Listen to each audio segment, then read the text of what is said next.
10장 36절부터 50절까지 교독을 하겠습니다.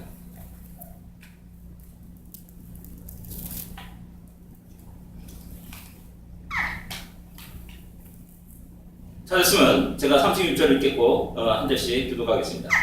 한 바리새인이 예수께 자기와 함께 잡수시기를 청하니 이에 바리새인이 집에 들어가 앉으셨을 때 그 동네에 죄를 좀 하는 자가 있어 예수께서 바리새인 집에 앉아 계시고 향유 나온 옷감을 가지고 와서 예수의 뒤로 그 발 곁에 서서 울며 눈물로 그 발을 적시고 자기 머리털로 닦고 그 발에 입 맞추고 향유를 부으니 예수를 청한 바리새인이 그것을 보고 너는 이 사람이 손자를 자기를 만진 이 여자가 누구냐 어떠한 자 곧 죄인 줄 알았습니다.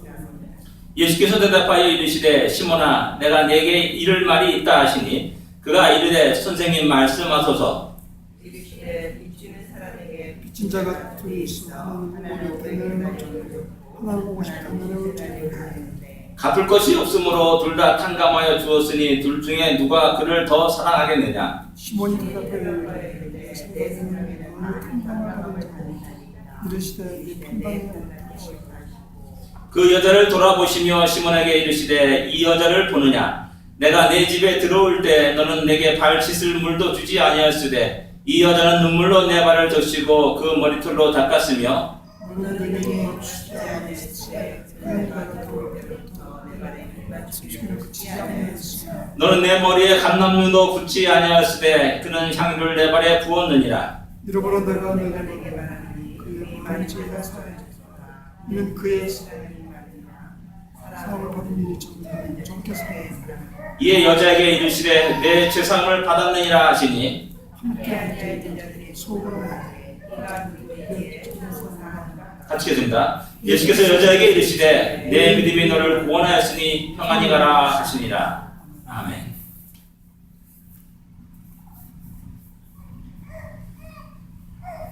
오늘 본문은 84년인가요? 우리 청년부 수련을 했을 때 우리 저를 가르쳤던 그분이 굉장히 아주 진지하게 이 말씀을 이렇게 성경 공부 때 해준 기억이 납니다. 그 내용은 내가 기억을 못합니다. 그러나 그분이 아주 진지하게 이 말씀을 가지고 우리에게 가르쳤던 그 모습은 제가 내 눈앞에 생생합니다. 아마도 제가 가평에 있는 그 가평천 있죠? 가평천 쭉 와서 명지산인가요? 명순산 있지 않습니까? 그 근처에서 아마 수련했던 것 같아요.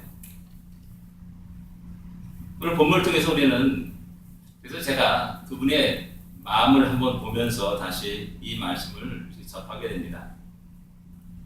오늘 본문에 우리 세 가지 장면을 한번 생각해 볼 필요가 있습니다. 첫 번째 장면은 바리새인이 예수님을 영접하는 장면입니다. 36절에 보면 한 바리새인이 예수께 자기와 함께 잡수기를 청하였다 이렇게 말합니다. 그럼 복음서를 읽다 보면은 바리새인은 언제나 예수님과 대립된 관계로 나타납니다. 언제나 책 잡으려고 하고 있고 안식일을 안 지키는 범하는 것을 갖다가 책 잡고 얘기하고 그런 모습들을 이렇게 나타나게 되죠. 독특하게 이 본문에서는 바리새인이 예수님을 영접하고 초청하는 장면이 나오는 겁니다. 그런데 한번 우리는 이 장면을 한번 상상할 필요가 있습니다. 생각해 볼 필요가 있습니다. 예수님이 초청했는데 바리새인의 태도는 존경해서 그분의 말씀을 들으려고 초청한 그런 장면이 나타나고 있지는 않습니다. 도리어 예수님을 초청하고 나서 그 손님에 대한 기본적인 예의를 갖추지 않았음을 갖다가 예수님이 44절부터 쭉 말씀하는 것을 볼 때 참으로 어떤 다른 목적과 뜻을 가지고 예수님을 초청했지 않나라는 그런 생각을 하게 됩니다. 초청했는데 예수님을 향한 기본적인 발 씻을 물도 제공하지 않고 환영의 입맞춤도 없었다라는 사실입니다. 체면을 중시하는 우리 한국 사람들이 이런 대접을 받았다 한다면 어떤 마음이 들겠습니까? 저 사람이 나를 어떻게 생각해서 이렇게 대접하는가? 라는 불쾌감이 일어날 겁니다. 좀 더 지나가게 되면 화가 나기도 하고요. 분노가 일어나기도 하고요. 그 사람을 향한 미움과 증오도 일어날 수 있다는 사실입니다. 아마 주님의 주위에 있는 그 제자들도 역시 똑같은 감정으로 그 바리새인을 대하실지도 모릅니다. 레위인으로서 그는 율법을 잘 알고 있었던 사람입니다. 이게 율법에 못하는데? 하면서 갸우뚱했을 겁니다. 예수님 제자들 가운데 가장 똑똑했다는 가룟 유다, 이런 빈틈들을, 잘못된 것들을 결코 용납하지 않았을 것입니다. 또 시몬, 열심당원이라고 하는 시몬, 그 사람은 어쩌면 분노했을지도 모릅니다. 행동을 옮겼을지도 모릅니다. 자연히 그 잔치 자리는 망치게 되는 겁니다. 그리고 예수님의 명예와 또 명성, 그런 것들이 지대한 타격을 입게 되는 겁니다. 어쩌면 바리새인은 이러한 교묘한 책략을 가지고 예수님을 초청하실지도 모릅니다. 어떤지 간에 손님을 초청하고 나서 그 손님에 대한 기본적인 예의, 존경심을 가지고 있었지 않았다는 바리새인의 모습을 우리는 쉽게 상상할 수가 있는 겁니다. 근데 왜 이 모습이 중요하냐면 우리 모든 믿는 자들에게 이런 모습을 발견하기 쉽다라는 것입니다. 여러분, 우리는 다 예수님을 영접한 자라고 말합니다. 예수님을 영접하고 또한 구원받은 자라고 이야기합니다. 그리고 우리 입에서 주님이라는 단어를 즐겨 사용합니다. 그런데 솔직히 우리의 삶을 한번 돌아보시기 바랍니다. 언제 우리가 주님을 영접했다고 해서 주님을 우리의 삶 속에 가장 중심에 모시고 산 적이 있습니까? 어쩌면은 바리새인처럼 우리 주님을 그렇게 대하지 않았는가를 한번 돌이켜 볼 필요가 있다는 사실입니다. 우리는 우리 자신의 일에 너무나 분주합니다. 우리 자신에 너무나 바쁩니다. 그리고 우리 자신의 일에 가장 우리의 삶 속에 가장 우선되게 놓고 살아갑니다. 그 대신 우리 주님의 일은, 우리 주님의 말씀은 저 끝에 있습니다. 고려 대상도 되지 않습니다. 그런 우리의 삶의 모습을 우리는 보여주고 있지 않냐라는 겁니다. 우리의 삶에 너무나 바쁘고 분주하기 때문에 우리는 주님께 집중하지 못합니다. 우리 주님이 나의 진정 주님 되지 못하고 전부가 되지 못하는 우리의 삶을 발견할 때가 있다는 사실입니다.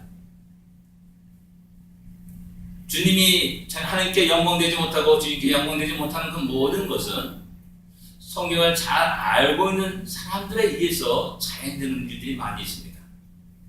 그건 뭐냐면은 하나님 영광이 가려지는 것이 다른 사람에 의해서 가려지는 것이 아니라 교회를 통하여서, 성도를 통하여서 하나님 영광이 가려지는 일들이 너무나 많구나라는 사실입니다. 주님이 우리의 전부가 되지 못할 때 주님은 우리의 액세서리에 지나지 않는 그런 형태로 나타날 때가 많이 있습니다. 나의 명예를 위해서 주님이 이용당합니다. 나의 성공을 위해서 주님이 이용당하는 그런 일들이 우리의 삶 속에 많이 있다는 사실입니다. 제가 이 말씀 준비하면서 탁 떠오른 말이 제 경험이 뭐냐면, 하나님 왜 그때 그 사건을 갖다가 잊지 않냐고 제 마음속에 아직까지 기억나게 하시는지 참 신기합니다. 뭐냐면은 제가 처음 예수 믿고 아마 79년도일 겁니다. 여름인지 겨울인지 알지 못합니다. 어디서 탔는지 모르겠지만 경성여객을 타고 쭉 앉아서 오다가 서대문 로타리 고가도로 밑을 지나갈 때 제 바로 옆에 서서 대화하는 두 여인의 그 대화 내용을 듣게 되었습니다. 그 대화 내용은 아주 평범한 겁니다. 근데 제 마음속에 아직 잊혀지지 않는 겁니다. 한 친구가 그럽니다. 야, 내일 교회 가자. 그랬더니 그 친구가 너도 교회 가니? 그렇게 얘기합니다.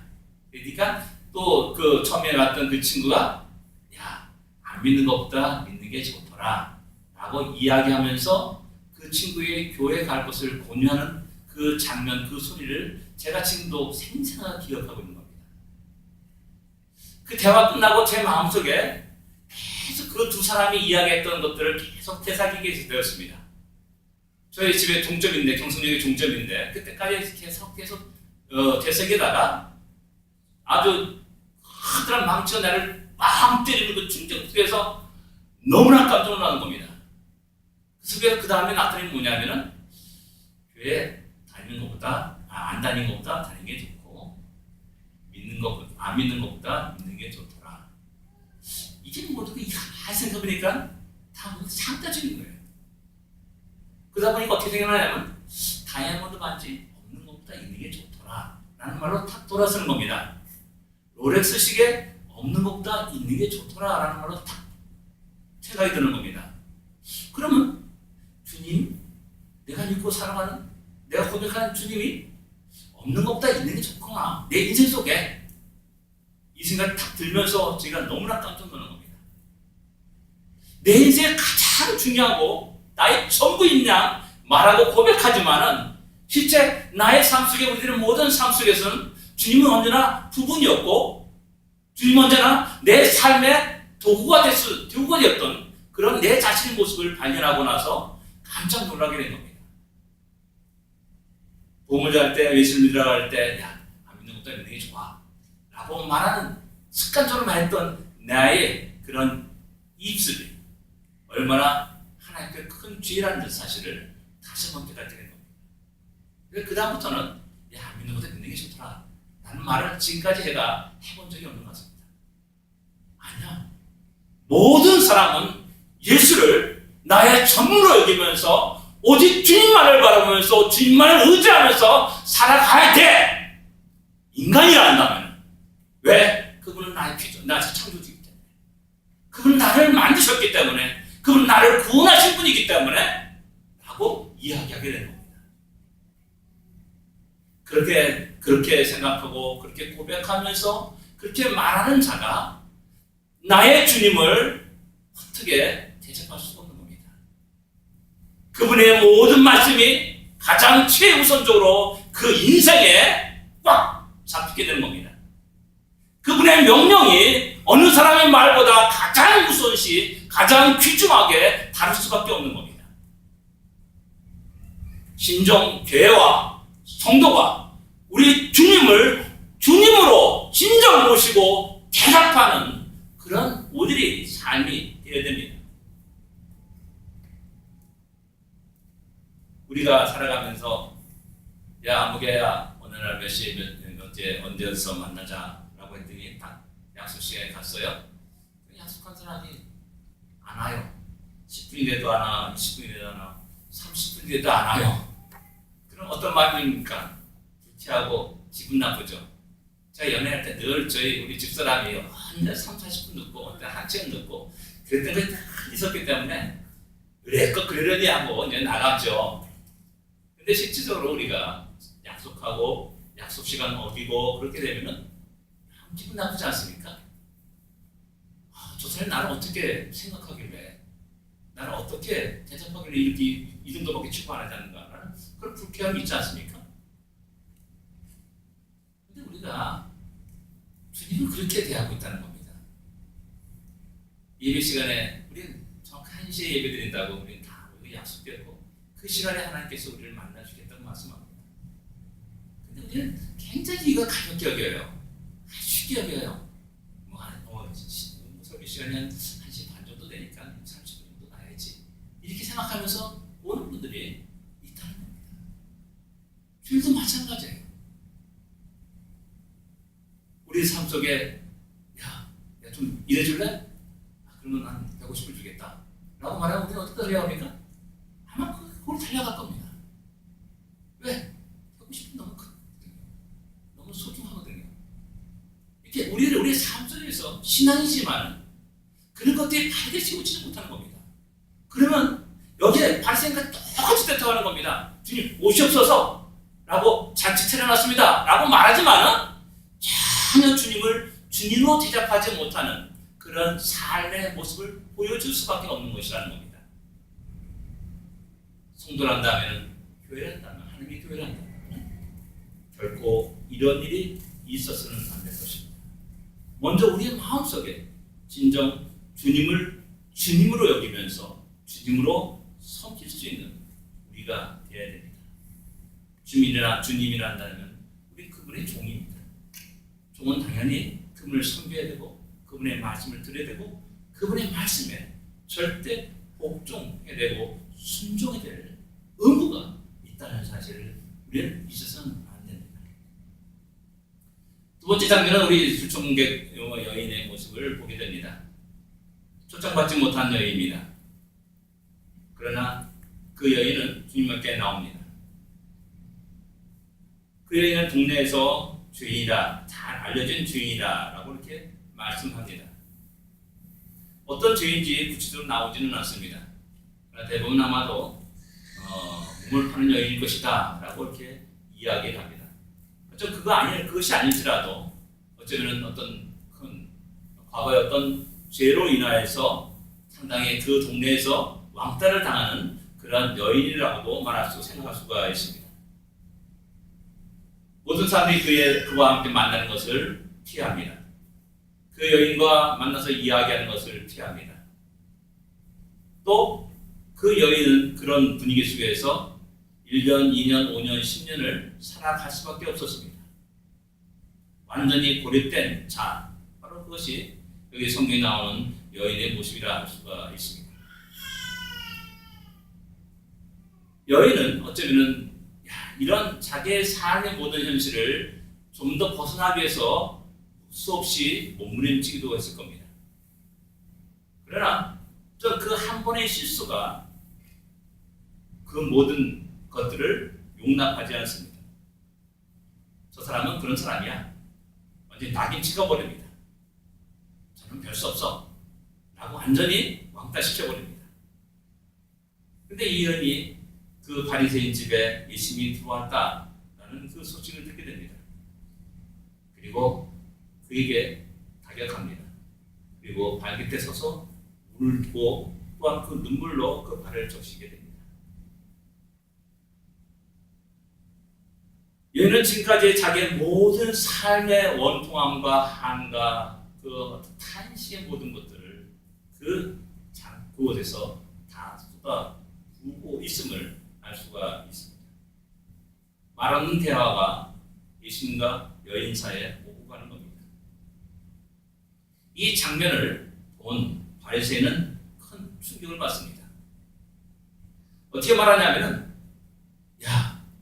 이 사람이 만일 선지자이면 자기를 만지는 이 여자가 누구이며 어떠한 자, 곧 죄인 줄 알았으리라 라고 말하고 있는 겁니다. 이 바리새인의 관점과 말이 바리새인만의 관점이야? 아닙니다. 어쩌면 그 동네 모든 사람의 관점일 수가 있습니다. 야, 그런 사람 친구 삼지 마. 그래서 너가 서로 교제하면 안 된다 라고 이런 말들을 우리는 쉽게 하고 있지 않습니까? 우리 학교 다니는 우리 학생들이 듣는 우리 학부모님들은 저 공부 못하는 애랑 놀지 마. 이거 아주 너무나 많이 듣고 자랐던 우리 시대입니다. 걔하고 놀지 마. 너 공부 못해. 너 공부 잘하는 애들하고 놀아. 그러면 공부 잘하는 애들 그 집 나쁜 거 아닙니까? 왜 걔하고 놀아요? 이런 것을 생각해보면 이 바리새인 관점은 우리가 이 땅에 살아가는 우리 대한민국 사람들의 관점하고 똑같은 겁니다. 한 번 전과자는 영원히 전과자입니다. 근데 바리새인이 왜 이런 관점을 이야기하고 옵니까? 다른 거 없습니다. 자기 자신의 이해감이기 때문에 겁니다. 저 사람과 만나서 얘기할 때 다른 사람이 보게 되면 나를 어떻게 생각할까라는 겁니다. 저 사람과 다시 동료와 생각할 것이고 나의 명예에 지대한 흠집이 될 것이고 그래서 그 땅에서 그 동네에서 살아가는 데 막대한 지장을 줄 것이라는 사실입니다. 다 중심이 뭡니까? 나입니다. 나의 이해관계가 밀접하게 연관되었다라는 사실입니다. 명예에 밀접한 연관이 되어 있고 나의 권력에 밀접한 연관이 되어 있고 내가 이해관계, 내 이익에 밀접한 연관이 있다라는 사실입니다. 그래서 저 사람들과 같이 함께 있었으면 안 되고 대화 나서도 안 되고 또 도와줘서는 안 된다. 나는 이것이 그 사회를 지배하고 있는 겁니다. 이런 세상 생각은 우리도 조금도 다르지 않다라는 사실입니다. 바리새인의 모습이 바로 우리들의 모습입니다. 이 땅에서 예수를 믿고 살아가는 우리들의 모습이기도 합니다. 철저히 내 중심, 내 이해관계에 따라서 그 모든 일을 결정하게 되는 것입니다. 제가 잠깐 켄터키에서 한 1년 동안 사는 적이 있습니다. 그곳에는 패튼 전차군단이 있습니다. 그리고 대부분의 한인들이 미군하고 결혼해가지고 그곳에 살아가는 사람들입니다. 연세들이 다 지금 아마 한 재산도 15, 20살 정도 많았으니까는 어떤 사람인지를 여러분 대략 짐작할 수가 있을 겁니다. 바로 그런 식으로 그 사람들을 평하고 보고 생각을 끼고 편견을 해주고 대하게 되는 겁니다. 그래서 1년 동안 같이 있으면서 제가 너무나 깜짝 놀랐습니다. 이들의 아픔과 고통과 슬픔들을 제가 보고 느끼고 듣게 되었다는 사실입니다. 그래서 지금은 그런 많은 편견들의 색안경을 내려놓게 될 수 있었다는 사실입니다. 그런 걸 볼 때 참으로 하나님의 은혜입니다. 왜? 목회자로서의 잘못된 편견을 가지고 살아가는 것처럼 얼마나 어리석은 일이 없다는 사실입니다. 우리 모든 크리스천들 역시 마찬가지입니다. 내 나름대로의 어떤 관점을 가지고 한 영혼을 평가하고 정죄하고 판단하는 그런 일들을 너무나 쉽게 하는 우리의 모습을 보게 된다는 사실입니다. 그래서 다시 한번 우리는 새롭게 우리의 관점을 하나님의 관점으로 돌릴 필요가 있습니다. 주님의 관점으로 돌릴 필요가 있습니다. 그래서 세 번째 장면은 뭐냐면 주님의 모습입니다. 이 모습은 바로 우리 모두가 크리스찬들이 따라야 될 모습이요 삶이라 할 수 있습니다. 우리 모든 성도와 교회가 따라야 될 삶이요 모습이라 할 수가 있습니다. 주님은 바리새인의 그런 모습을 말을 들으면서 이야기합니다. 시몬아, 내가 네게 말할 것이 있다 라고 이렇게 말합니다. 내가 네게 이럴 말이 있다. 근데 그 이름을 부르시는 겁니다.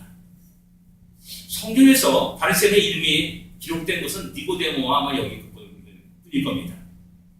시몬이라는 그의 이름을 부르십니다. 주님은 그를 향하여서 야 외식한 자여, 화신적 외식한 자여 라고 해서 책망하지 않습니다. 그리고 이 독사의 새끼들아 라고 말하면서 책망하지 않습니다. 대신 그의 이름을 부르십니다. 그리고 그와 대화를 나눴습니다. 스스로 잘못된 것을 깨닫게 하기 위함입니다. 빚진 자 이야기를 합니다. 500대는 빚진 자가 있다, 50대는 빚진 자가 있다. 다 책망을 받았다. 누가 더 사랑을 받았느냐? 라고 질문을 합니다. 당연히 500대는 탕넘은 자가 더 사랑을 받았습니다. 라고 당연하게 이야기합니다. 어쩌면 우리는 그렇게 한 번이라도 살아본 적이 있냐는 겁니다. 그러나 우리 주님은 그 여인의 그 모든 모습들을 보았습니다. 우리 주님은 그 여인의 모든 것을 받아들이십니다. 거부하지 않습니다. 받으시고 용서하십니다. 여인을 물리치지 않습니다. 그리고 그 모든 것을 그대로 받으십니다. 교회가 바로 이래야 됩니다. 교회는 여러 종류의 사람들이 있습니다. 다 행복한 사람만 있는 것이 아닙니다.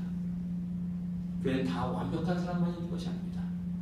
교회는 다 의로운 사람만 있는 것이 아닙니다. 우리가 알지 못한 곳에서 신음하고 고통을 당한 한 영혼이 있다는 사실을 늘 언제나 기억해야 됩니다. 그들을 왕대시켜서는 안 됩니다. 그들을 주님의 마음으로 품을 수 있어야 되고 받아들일 수 있어야 되고 용납할 수 있어야 되고 용서할 수 있어야 됩니다. 제자들에게 말하는 겁니다. 제자들이여, 너는 이 여인을 보느냐라고 말합니다. 오늘 이 시대 우리 모든 성도들에게, 주님을 따르는 모든 자들에게, 이 시대의 교회들에게